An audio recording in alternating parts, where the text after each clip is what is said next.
What's going on, everyone? Welcome back to an FPL Sealed video. So today we have another hot on the market video. So I didn't do one last week because I looked over the stats and not a lot of change. It's basically the same players. It's changed a little bit right now, so I just wanted to go through the players for you again. It's going to be a rather short video, but if you do enjoy it, please consider liking the video and subscribing to the channel. But let's get into it. So here are the players who have scored the most since the restart. So players with 46 points from game week 17 to game week 21 that just ended.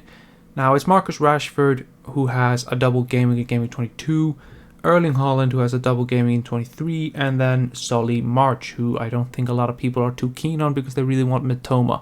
Now if you look over these players, and you look at the fixtures that they have, Rashford just scored against Arsenal, can score against anyone. And if you have your triple captainship, then game week 22 might be the time to play it on him if you want a little differential from Erling Haaland, because a lot of people went for him, including myself, when he doubled in game week 20, and that was quite disappointing.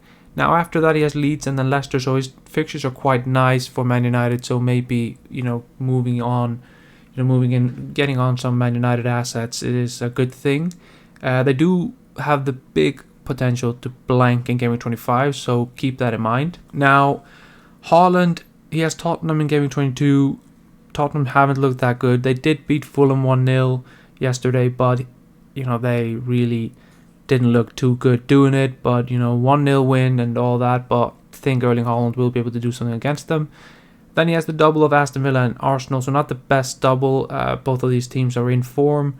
Emery has really revolutionized Aston Villa, but the Aston Villa game is at the Etihad and they do love playing there, while the Arsenal game is at the Emirates, and we don't really know what we're going to get there. They didn't walk over Arsenal last season. We're actually lucky to beat Arsenal at the Emirates last season, but we don't know what's going to happen this season. And then it's Nottingham Forest away, so that's a pretty decent fixture, so who knows. Erling Haaland, he's in everyone's teams and you're just going to keep him there, but maybe you don't captain him in game week 22, but you most definitely do in game week 23. So Solly March, Bournemouth in game week 22, Crystal Palace in game week 23, and then Fulham in game week 24.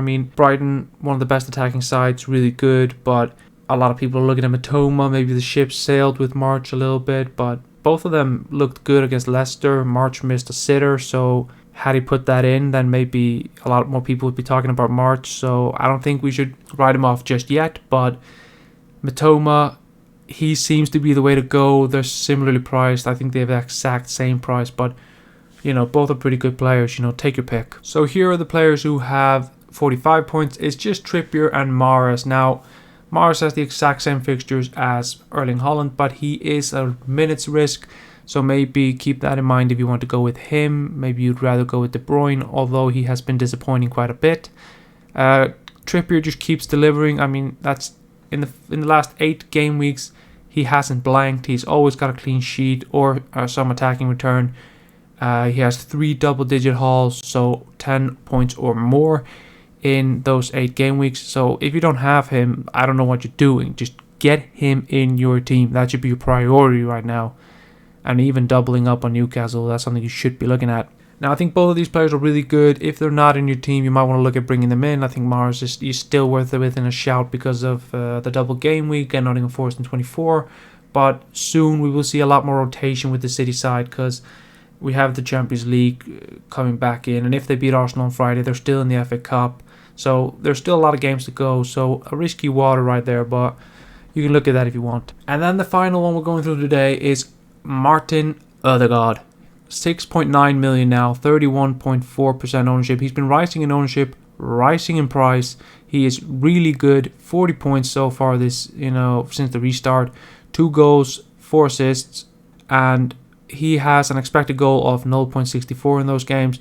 Expected assists of 2.25. So he is overachieving his numbers, but he has Everton, who just fired Frank Lampard, so that's a bit question mark. Then a double game week of Brentford and Man City, and then of course Aston Villa. Mixed fixtures, but Arsenal seem to be a team that can beat anyone these days. I think they rate themselves against any team in the league, especially out of the run that they came out of. Brighton, Newcastle, Tottenham and Manchester United. People expect them to drop a lot of points, but all they did was, draw against Newcastle. They won the rest, so maybe we should just start, ignoring the fixtures that Arsenal have and just buying their players. Maybe it's just that time. For me, as an Arsenal fan, it's quite difficult to actually ignore the fixtures, plus, risk jinxing the team and all that stuff. But they have looked really, really good, and I am quite tempted to get Martin Odegaard in. For his price, 6.9 million, there are a few better. But overall, these fixtures look quite decent. He is a really good player, and you could do a lot worse than getting him into your team. So like I said, it's a quite short video, but there's not a lot to talk about. There's 2 weeks until we return, or basically 11 days or whatever, until we return to the Fantasy Premier League again in the Premier League. Now, if you did like this video, please consider liking the video, subscribing to the channel. Do not make your transfers early, all that stuff. We're going to get a lot of information soon, but do keep watching the content if you do enjoy it, and I will see you next time. Goodbye.